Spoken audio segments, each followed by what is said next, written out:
Today we are changing the engine mount on the 99 Mazda Protege, the lesson car. I've already changed one engine mount, the one all the way up in the front. That one was easy. Now we're going to be doing this guy, also one of the easier engine mounts. In total, she has 4. This is the engine mount in question. This engine mount is going to be located over on the passenger side, about halfway up your engine bay. Engine mounts need to be replaced every few years. Depends on what kind of quality it is, but you want to look at them. You want to make sure that the rubber material in the middle is not cracked, that whatever the engine is mounting to is nice and solid. This helps mitigate any kind of vibration between the engine and the cab of the car. Let's jump into it. You don't need a lot of tools. Come on with. All right, so this is the engine mount that we're going after. There's 2 bolts on the top side that we want to take off. And then we also have this bracket that we're going to reuse, so we're going to take that off. And we have 2 nuts that mounted to the body of the car. Hopefully nothing's too rusted in where it's going to snap off. And it goes easy.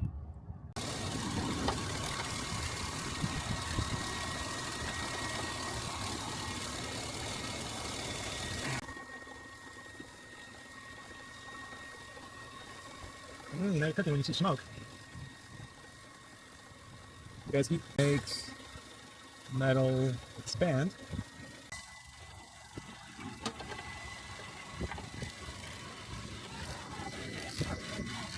I have my scissor jack going with just a piece of wood, 3/4 inch, right under the oil pan, and just came up a little bit. And that's what's just making sure the engine doesn't drop. All right, so we connected it to our inverter. And all we're going to do is just heat up. We're not going to be using it without a load attached. And see if we can actually get it just like that.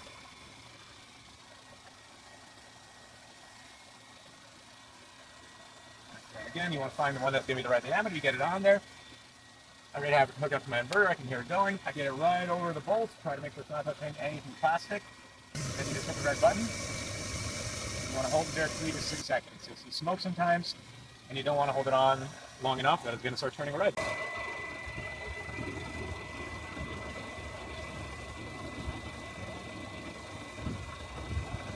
Notice I find I'm holding it on for a little bit more than 6 seconds. I'm not trying to make it red, but just some smoke. Oh my lord. That just makes it so easy. And there we go. So you see a little smoke. Yeah, so I've been cooking it for like over 10 seconds.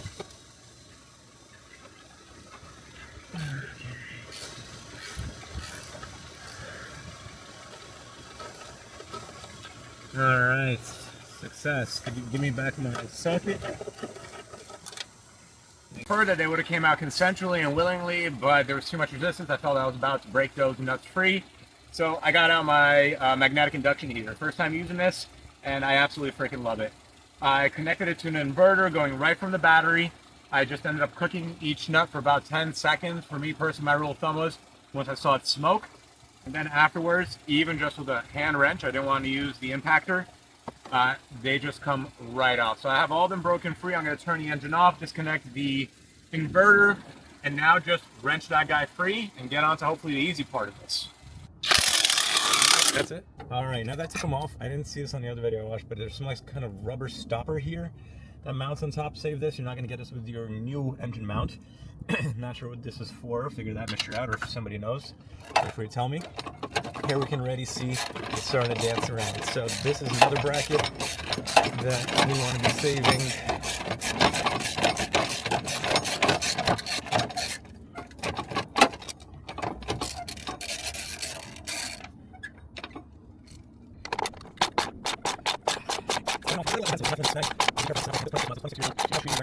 Some bolts have another many, and it's out here. Now, boom, we also get that out. To be honest, I feel it already going, yep.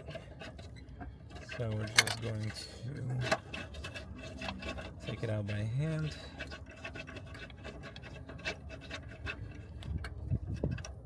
Don't work smart, don't work hard, work fast. There you go. And that just leaves the last one over here. We already broke him free.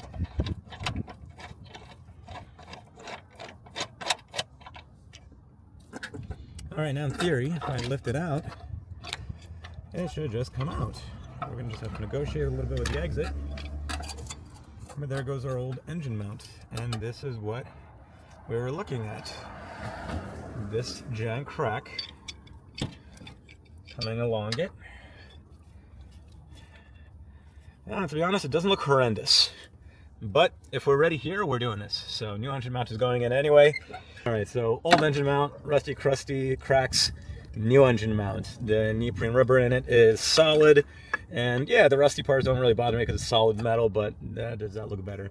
Also try to match it up, make sure that all your mounting points look the same, that you have the same physical perimeter as with the old one.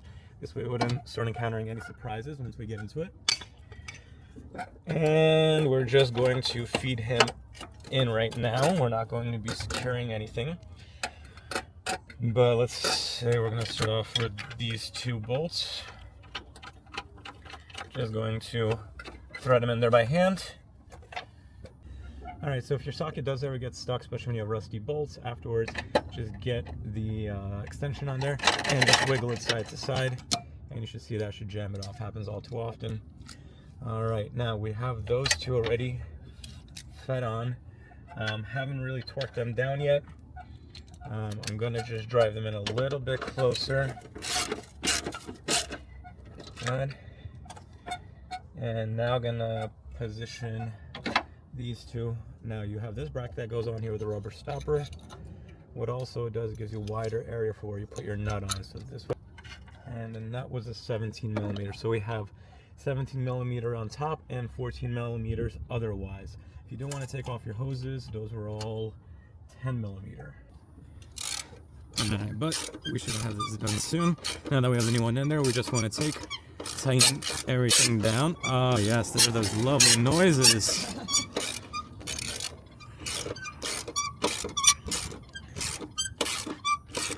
It's like a mix of a seagull crying and the Titanic sinking.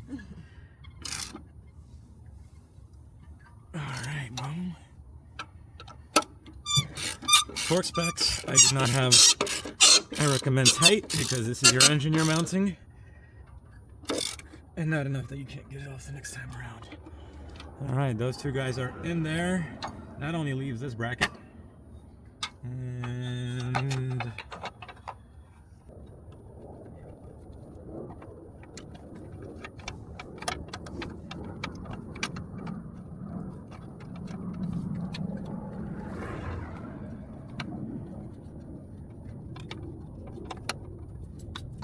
the install went great. The new engine mount is in. That's what we're seeing right there. We have the 2 bolts on either side that we secure down right there, and also these 2 big boys on the top. Once those 4 are all in, you also have this bracket off to the side, which we put back in, and that's it. Also, not that it was necessary for my repair, I chose to detach these AC hoses. It's a bunch of 10 mils. It did help me just get out the bolts a little bit easier, not necessary by any means. But that is our new engine mount. Big thanks to the help from the royalty. And now she can run with less vibration.